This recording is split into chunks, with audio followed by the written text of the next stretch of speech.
Alright guys, today's video is probably gonna maybe ruffle some feathers, maybe not, but I'm gonna try to be as honest and as helpful as I can. There's an issue that has resurfaced here in the past 3 days regarding farmers and equipment manufacturers, and dealerships are kind of stuck in the middle here. So I just want to do something a little different here, and I'm probably going to be taking a stance and having my opinion on the issue as well. So that's something I try not to get into too often here on YouTube, because that's the surefire way to have people get mad at you or unsubscribe or not like your channel. But one way or another, we're going to get through these articles here, and I want to discuss this topic here. So the first thing, I have an article here from July 18th, 2016. It's from the Modern Farmer. It is an online article. You can find it. Now, again, this was last year, 2 years ago, actually, 2016. In July, farmers demand the right to fix their own dang tractors is the title of this article. And it's pretty good. And let me scroll down here, and I will probably be... yeah, there we go. This is probably where it's going to ruffle some feathers. But anyway, let's get into this article here. Starts out, this might be hard to believe for non-farmers, but owners of tractors aren't actually allowed to fix them, thanks to a set of laws designed to protect software and intellectual property. Then the article starts out, in fact, the craziness of this goes even further. In a 2015 letter to the United States Copyright Office, John Deere, and I apologize to you poor John Deere guys, but anyway, John Deere, the world's largest tractor maker, said that the folks who buy tractors don't own them, not in the way that the general public believes ownership works. Instead, John Deere said that those who buy tractors are actually purchasing an implied license for the life of the vehicle to operate the vehicle. All right, so anyway, you guys understand my channel's a red channel. I do like Case IH. I will stay Case IH for the rest of my life, probably. This article targeted John Deere. And I'm going to stand and say that I'm sure it's not just John Deere. I'm sure many of the other equipment companies are going along with this same thought process as John Deere. I think John Deere, hey, if you're the largest, you're probably going to be the one to take the fall most of the time. But anyway, this weirdness all comes back to a 1998 Digital Millennium Copyright Act, or DMCA, which governs the way people use a whole variety of digital items. The DMCA was designed to protect software makers from piracy, which it didn't really do. John Deere jumped into the game thanks to... Let me scroll down here. The computer's a little slow. Thanks to the extensive software involved in its modern tractors. These aren't just simple machines. They have a fair amount of programming designed to help the tractors perform their jobs more efficiently, ranging from guidance systems to diagnostics. And then the article goes on. But what this has meant is that tractor owners can't repair their own tractors. If they do, they're in violation of DMCA.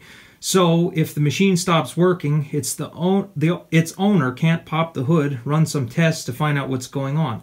He or she is legally required to take the tractor to a service center. And then they have, in parentheses here, one owned by the manufacturer, since it's the only entity allowed to analyze the tractor's issues. This can be expensive, time-consuming, and more to the point, unnecessary, at least according to farmers in several states, who are lobbying to force tractor manufacturers to make diagnostic tools available to independent repair shops and owners. All right, so I'm going to stop there. I don't need to read the whole article, but you guys get a sense of what's going on here. This was in 2016. So I found this other article, and this was from just a couple days ago. Being that this issue has resurfaced, I figure it's a good subject to talk about again. This here comes from a... Now this is going to have a a pro-farmer leaning to it. It is repair.org. It's not just for farmers, it's for all owners of any equipment or any type of cars, you name it, anything you buy. I think they're kind of an advocacy group to let the individual have a little bit more rights here. But anyway, this one says the American Farm Bureau Federation, and it lists a whole bunch of different people. State Farm Bureaus from Iowa, Massachusetts, Michigan, Nebraska, and Texas. They're all rallying against these equipment manufacturers. Legislators listen to their constituents even more closely than lobbyists. Farmers and ranchers need to make right to repair personal by contacting their legislators. Anyway, this was interesting here. The opposition points. So this is the points that the equipment manufacturers are making in their argument. John Deere has sent letters of opposition to legislators with every bill filed. They all say the same thing, that allowing anyone other than Deere, a Deere dealership, to do the repairs will result in, now this is what they're saying, the farmer, he can't fix his equipment. He doesn't know what he's doing. He's just a farmer. We're John Deere. We're the best. Or we're Case IH. We're the best.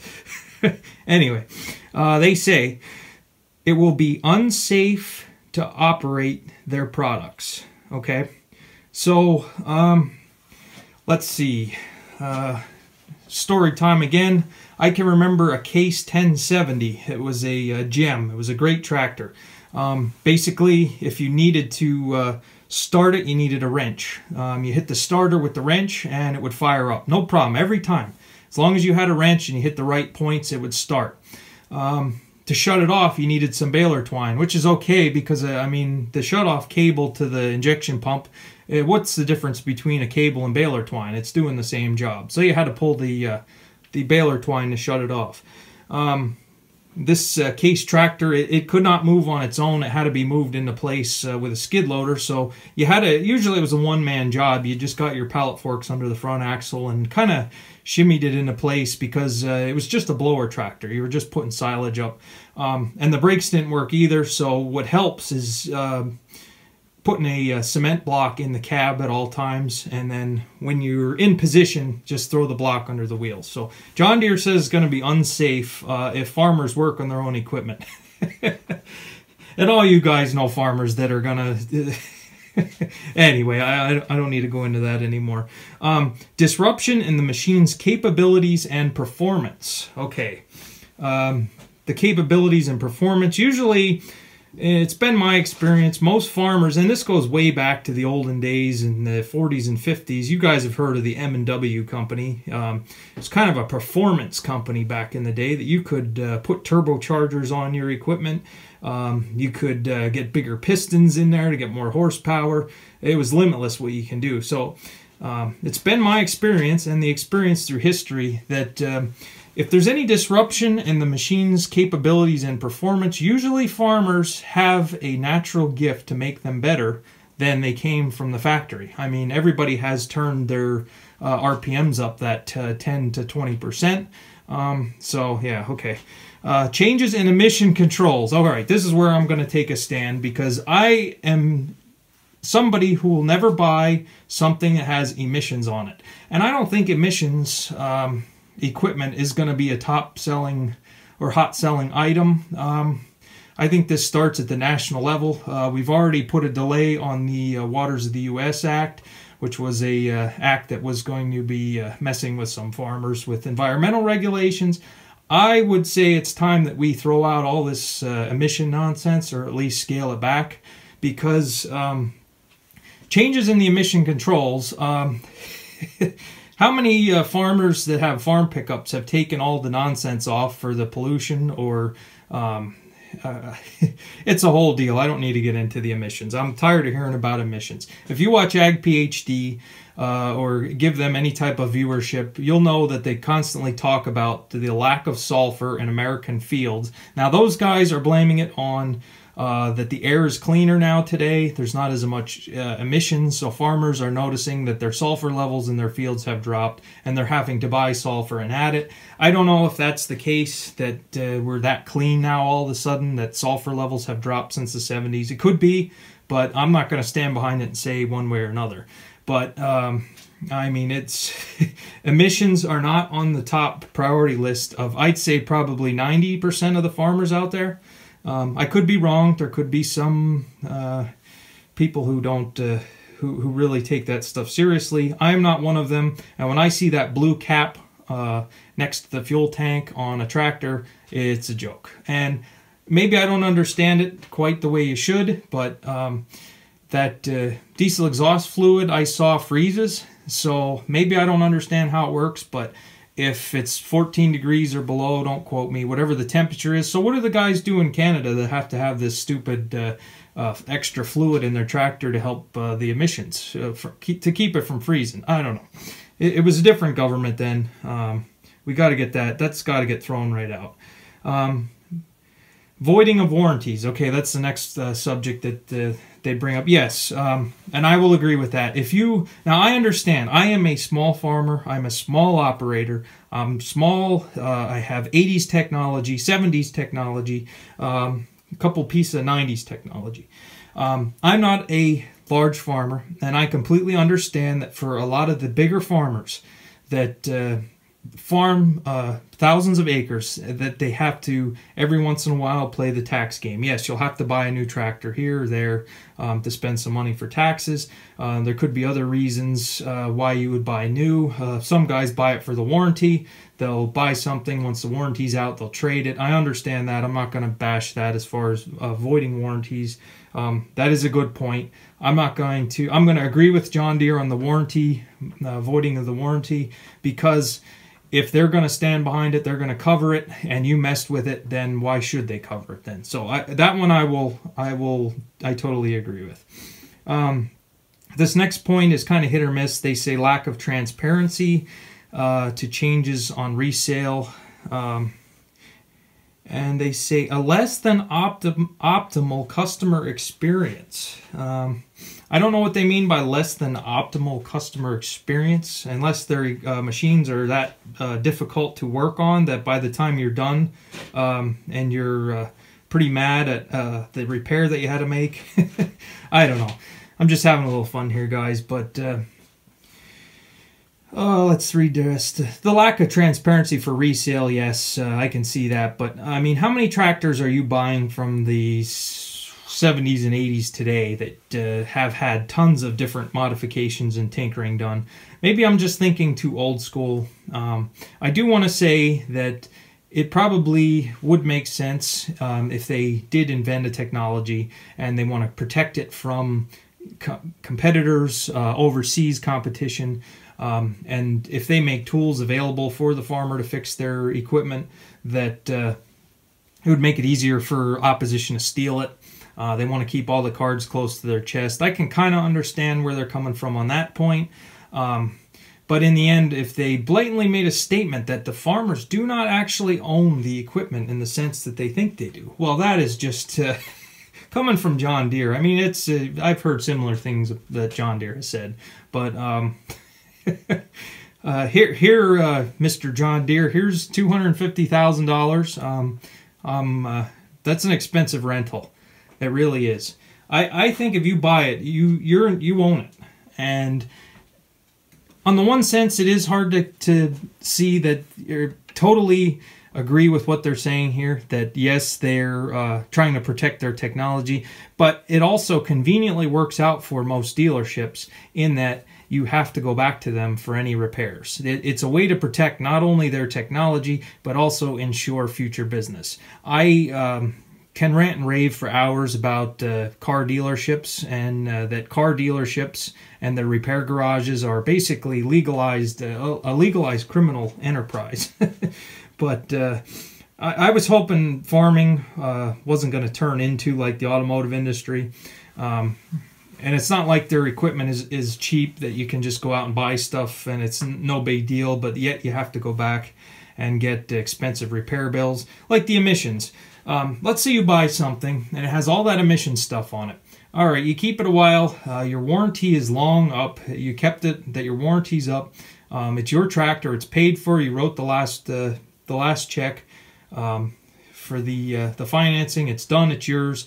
Let's say that regen system or that beer keg that they have to store under the hood now goes bad. I think that at that point, any farmer, instead of paying, let's say, $4,000 or $5,000 to have the dealership, and not to say just John Deere, let's say Case IH. I'll pick on Case IH. You want to pay the Case IH dealer $2,000, $4,000 to replace your emission system. I think the farmer should have the right to get the Sawzall out and throw that emission stuff on the scrap pile. I really do. I just don't understand this. So they have a whole thing here. It's kind of an activist site. The Association of Equipment Manufacturers is also trying to persuade the U.S. Copyright Office that farmers shouldn't be able to tinker with their tractors. Yeah. You show me a farmer that's not going to tinker with their tractors. All right, guys. So I think I've covered this pretty well. My opinion on it is, hey, you buy it, it's yours. With the exception of the warranty and basically the warranty, that's the only thing I agree with John Deere on in this particular article. Yes, if you want to tinker with something that's under warranty, you can't expect them to cover it. That's been the way it's been for many years. What do you guys think? Comment below. I'd love to hear your thoughts on the subject. You can do all this research too if you want to go and look it up. There's tons of articles written on it. I figured it would be a good subject to cover today just because it was just in the news a couple days ago. So what do you guys think? Comment and we'll get a discussion going here and go from there. I know dealers are kind of caught in the middle with all of this, but they're the ones charging you the bill, and they have to charge what John Deere or Case IH says they have to charge. So I don't know. It's just it's a complicated issue that shouldn't be, but I want to read that line one more time just because it makes me feel good. I'm sure Case IH said similar things, but this is more or less an international channel. But